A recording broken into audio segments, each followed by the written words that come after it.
Ladies and gentlemen, welcome back to Barcast TV and to another episode of Barcast Daily. It is currently June 19th, 2023.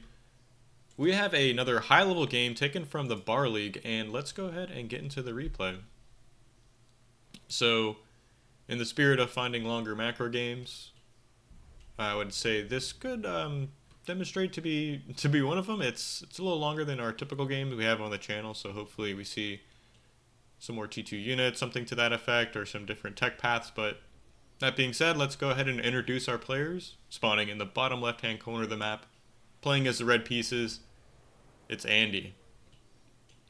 And his opponent, spawning in the top right side of the map, playing as the blue pieces, it's DayWalker, spawning as the armed commander. So should be a good matchup. Yeah, so Armada versus Armada on a pretty decent 1v1 map. I haven't played a game on this lately, but I want to say Ravaged is definitely a great little 1v1 map. We can see some of this terrain and topography. There's a lot of alleys, a lot of different high grounds and low grounds that I think really steers the game towards more interaction between the players. All these mexes, kind of these concentrated areas of mexes, are spread out across the map, and that kind of gives you something to fight over, I suppose. And let's go ahead and take a look at these opening build orders. And he's gone for a 3 mex into, what was that, 4 wind turbines? I think he built an additional one down here into vehicle plant. Meanwhile, his opponent, DayWalker, gone for 4 mexes, 3 wind turbines before vehicle plant, and is currently stalling on E a little bit. So I didn't quite check, or didn't see the exact opening here, but ended up getting that out just to pretty good timing. We see that these factory timings aren't too far apart. Take a look at the statistics here. DayWalker is a little bit up on metal produced, so what is that, like 1 tank approximately? A couple scouts, and we'll see how he uses that advantage. I don't think that's much of a difference, honestly, between these two playstyles. We see Randy's cap the 4th max is continuing to add on wind turbines with his commander's build power, and his opponent is doing the same thing. Is this scout gonna get in? So it takes a couple shots from the commander. It's gonna give DayWalker's scout or an advantage in that little interaction there. So taking out Andy's scout, no early damage done, and that's one of these the deadly things about these pro players is they're so strong with the early game micro while keeping up with their macro. They can slip in, find damage with these super cheap units and take out pieces of your economy that are expensive to replace both mass wise and the time they could have otherwise been mining their resource if they end up getting destroyed. So Andy moving into 2 construction vehicles here. See, one is continuing to add on wind turbines, add build power to this factory, and that's going to trigger Andy to step out of his main base with his commander. Is he going to catch this scout? Yes, he is, and is continuing to produce them. So we see got a couple more of these scouts coming out into the map. That's interesting to see. DayWalker's commander constructed 2 solar collectors just to kind of balance that E economy a little better, and has a pretty similar setup. 2 construction vehicles, one assisting this factory here. I want to say, like, where did his additional mass go? See, Andy is up and 1 construction vehicle here, and he's using that to add. Perhaps it was those 2 solar collectors he created. So let's take a look at these player views here. I'm not really familiar with, excuse me, how either one of them plays on this map, or for that matter, like what is optimal play or expansion patterns on this map, for instance. So hopefully we can learn a thing or two. This is a great radar placement, actually. You can see a little radar signature from Andy up on that high ground. I would imagine that's a scout if I was kind of looking at that, but could be wrong. It could be a blitz. See Andy move towards the center of the map, added another radar here. So once again, we can see how good these players are with these radar positionings. Has moved to these 3 central mexes and is going to be capping them before adding on an LLT. Sending a little scout up to this high ground to catch that radar signature, ends up taking out that scout. And Andy's just kind of content to expand across the map. He's got 3 construction vehicles assisting this factory. Somehow found some damage with this end early game scout. He's going to get this. No, so Metal Extractor stays up with so little HP. Let's take a look at DayWalker's main base. He's got 2 construction vehicles assisting his factory. Finally has a dedicated construction vehicle adding on additional power, and has some really good radar coverage. We see he's got one here, one on this plateau. I'd like to see one up on this high ground. DayWalker decided to add an LLT up there instead and is constructing a forward bot lab. So we should see some res bots, of course. I'm curious to see. He's got some Centurions cured up already, so pretty interesting to see. We don't see those too often in these 1v1 matches, and I'd imagine he's going to be doing some kind of strong push with these, maybe with some repair, some res bots, maybe with the commander kind of pushing forward down this alley. We'll have to see.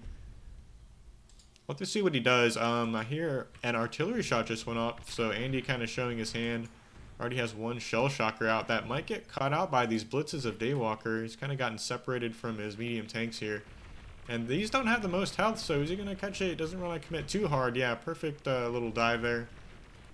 Catches that artillery and the radar, so that's a nice little mass pick up there. Takes out a couple of mexes.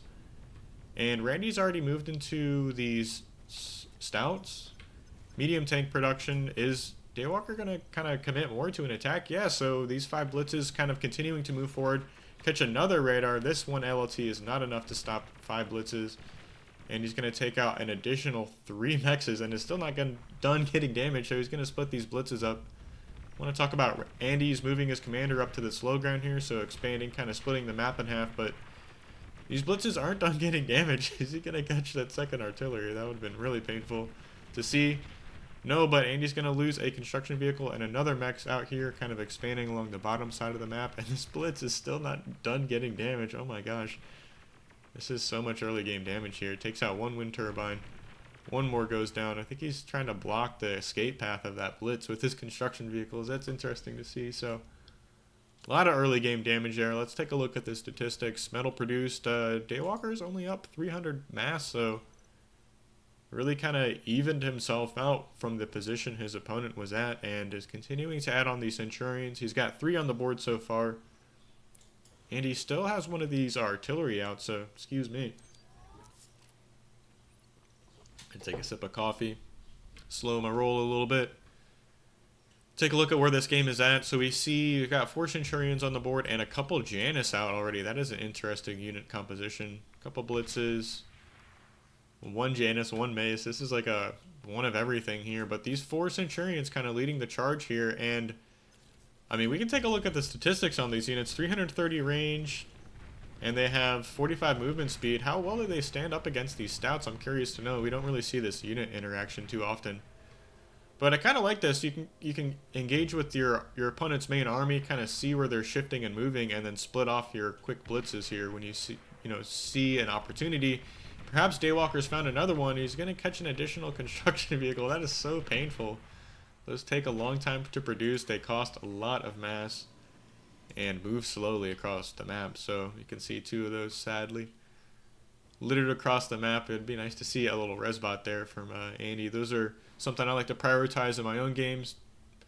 Raising those construction vehicles or construction bots that go down. We see one of these missile trucks kind of tickling this LLT just outside of the range. He's got a fight command issued to kind of clear out this low ground. And Andy's done a good job of kind of splitting the map in half. Yeah, DayWalker's found some early damage, but he hasn't quite capitalized on it. His commander's sat assisting this factory. I'd like to see him kind of move down and capture those mexes on that low ground below. And meanwhile, we have a little bit of a battle. These units are pinched between Andy's commander and his tanks, but a couple Janus shots go off. Don't get the biggest connections there. His units are really stacked up. Is DayWalker going to be able to kind of slip out? These Centurions aren't the fastest units, so I imagine he kind of wants to stay and fight. Wants the mass here, and Andy's commander is a little isolated. How is he going to get out of this? Centurions are really good against commanders, and Andy's going to eat two Janus shots there, kind of taking the damage for his tanks. Those are actually kind of fortunate there. 1 D-gun goes off, catches one of those tanks, and DayWalker's moved his own commander up into this little fight, so using it to reclaim this mass here. Andy's commander doing the same thing, so this is actually a really dangerous situation. DayWalker's commander gets on top of it. Andy's. That can be game over. I mean, these Centurions outrange commanders and move slightly faster, so That was actually a really, I think DayWalker could have pressed his advantage there a little bit, but he's perfectly content to kind of camp this reclaim field for now, grab this mass for himself, and secure this middle of the board. But I mean, we can take a look at what like this is kind of missing from DayWalker's side of the map. Like all these mexes, all the radars and LLTs. I mean, he's got a little bit of build power up here, just adding on wind turbines, more LLTs. So. And he's still kind of hanging in there despite losing the middle of the board. DayWalker choosing not to kind of press any kind of LLT advantage here, add on any kind of static defense. I'd imagine he could have capped these mexes. I mean, it's so cheap to cap mexes. They pay for themselves so quickly. Instead, choosing to kind of come back, assist this factory, regroup with those armies, kind of building up maces and blitzes at the moment. And have a little bit of an attack here on the, on this left side of the board, clearing out a mechs and a couple of metal extractors, but fortunately Andy's got a construction vehicle there to kind of reclaim those, or retake them rather. So now that game's slowed down a little bit, let's take a look at these positions here, take a look at these player views. We see Andy sitting at about, oh goodness, 31. Can't quite tell what his mass income is. Looks like about 15 mass income, so not the most, about plus 470 E per tick. His commander's sitting in the middle of the board, adding on an LNT. We see this forward construction turret, so really cool to see. That's going to let him repair this commander up. Andy understanding how vulnerable this unit can be. Kind of we're approaching this mid game, so doesn't want to be walking around the board with a vulnerable low health commander. Couple of blitzes sneaking through from DayWalker, but let's take a look at his side of the board. He's got a lot of build power in the main base, kind of comfortably sitting on about 545 E per tick and plus 30 metal, plus 25, somewhere in there. So a little bit more mass income, looks like.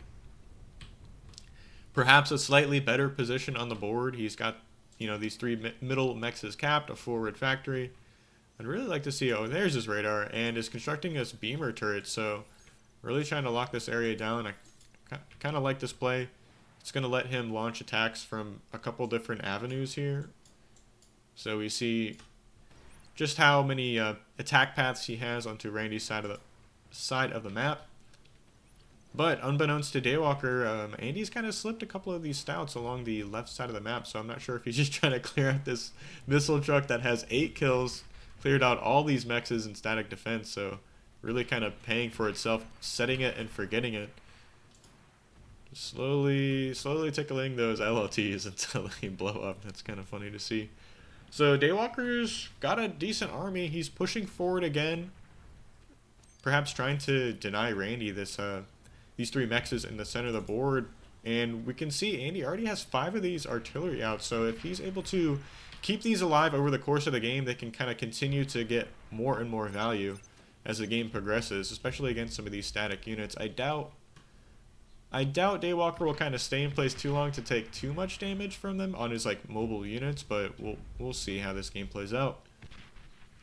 Perhaps Andy, and just as I say that, I eat my words. These tanks eat a couple of those artillery shots, so doing a little bit of splash damage, softening them up. I mean, that's not an insignificant amount of damage. I mean, if you added that all up, that's about almost 1 tank destroyed. DayWalker rotating around with these maces here, so he sees all these LLTs on the high ground, and that's perfect opportunity for these maces, but Andy's kind of moving these 2 armies together. He was fortunate to have those 5 tanks right there. I don't think DayWalker quite knew that, and takes a bad trade there, so these tanks rolling over all those maces, clearing out a nice little chunk of DayWalker's army, so that was a good catch there. See a couple of these forward Janus on the board, and trying to shave off, but I think this is going to give Andy the opportunity to kind of push into the middle of the board. He's locking down this attack path here with a couple tanks, reclaiming all these maces really quickly, so that's a nice play there. That's going to give him the mass to kind of take these 3 mexes here in the center of the board, and he's grouping his 2 armies together. So perhaps looking for a push, or anticipating the one from DayWalker here, but DayWalker kind of pushing into a superior tank count there. He's forced to retreat. And he's got some res bots here that are kind of vulnerable. I mean, you're not going to win this battle, so he looks like he's got issued a repair order, so we don't see that too often. Going to have to start incorporating that into my own play, and Andy, you're pushing forward here, so As I said earlier, these artillery are going to continue to find damage slowly over time, so we see a couple of our arty shots landing there, doing a little bit of damage.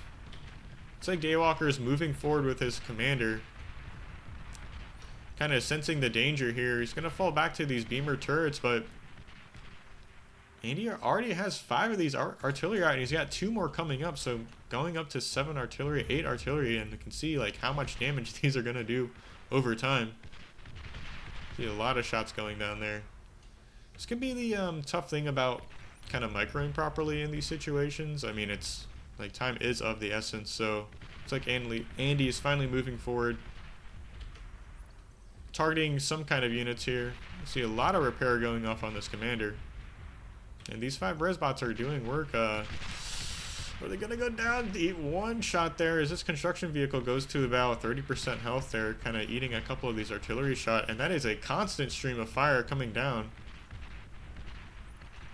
See, meanwhile, on the left side of the map, a little bit of a run by. This 1 stout kind of coming through, clearing out 1 LLT. 1 more goes down.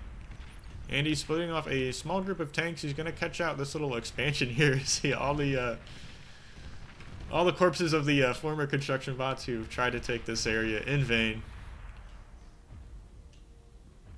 And just more arty shots coming down, finally doing damage to this offie. I mean, taking out Janus with artillery is so much value. 2 of them go down, 3 Janus go down there for free pretty much. Those are some high value units to be taking out, and he's really kind of found himself a nice position. Finally, he's got, I mean, over time, this battle isn't going to go DayWalker's way. He's got so many artillery out. Look at this. 11 artillery just constantly shelling down behind these LLTs and commander. That is so much value. Resbot's doing what they can to try and keep DayWalker in this game, keep this army alive. We see he's really making a good use of them, you know, repairing his units over time. DayWalker has got this low ground here secured, I suppose, with a couple of mexes, 2 LOTs. He's got this idle construction vehicle. I'm sure Andy has it in his mind to kind of park 1 artillery up on the high ground, and as soon as I say that, we see one's kind of stepping forward here to start clearing out those. And these LOTs are going down in the center, so this position has been breached. This factory is going to go down. This LOT on the high ground is going to eat a couple shots, finally go down there.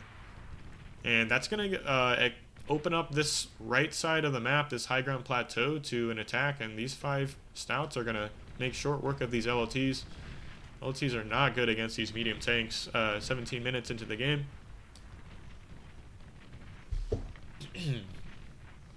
And let's take a look at these positions here. Just looking at the map overall, we can see red's got an advantage in total map position here. It's kind of cleared out. Blue on this right side. These 2 mexes are going to be gone shortly. We have one of these rovers, I'm sure from the early part of this game, just kind of chilling, hanging out, doing what he can. Meanwhile, DayWalker's snuck in a little run by here, so he's got 8 tanks moving to this high ground plateau, but Andy, kind of sensing this attack from the left, is rotating his army to this left side, so he somehow kind of saw that. I think he saw the radar signature, so excuse me. And he's going to have some tanks in here in position in time to kind of deflect this little counterattack. That would have been a nice little shave off of units and board presence there from DayWalker if he was able to find that damage. Meanwhile, Andy still has these 11 artillery, and we can see the veterancy and value kind of starting to add up here. These 12 artillery, how much mass is that? 135 apiece, so not a trivial amount of mass. I mean, this could very well be 13 tanks here, kind of moving on to DayWalker's side of the map. But, you know, if we step back and think, like, what advantage did this give Andy, it's kind of self-evident, I suppose. You know, both players want to come to the center, start adding on factories and LLTs, and it's like, well, if you know the game is going to devolve into that, you might want to start adding on some of these units that are designed to, these siege units. You know, the game slows down, so you can just kind of park these outside of your opponent's base, and you don't have to dedicate too much APM to kind of taking care of them. I mean, obviously you want to protect them. You can see Andy was like parking those behind these LLTs, keeping them with his commander. So these are definitely, certainly vulnerable, like their, you know, Janus counterpart, their rocket bots. I mean, I'm sure we all know how bad rocket bots are in scouts for even. I mean, if you had 20 scouts come in here, you would just take out all of these artillery. It'd be kind of hilarious to see that unit interaction.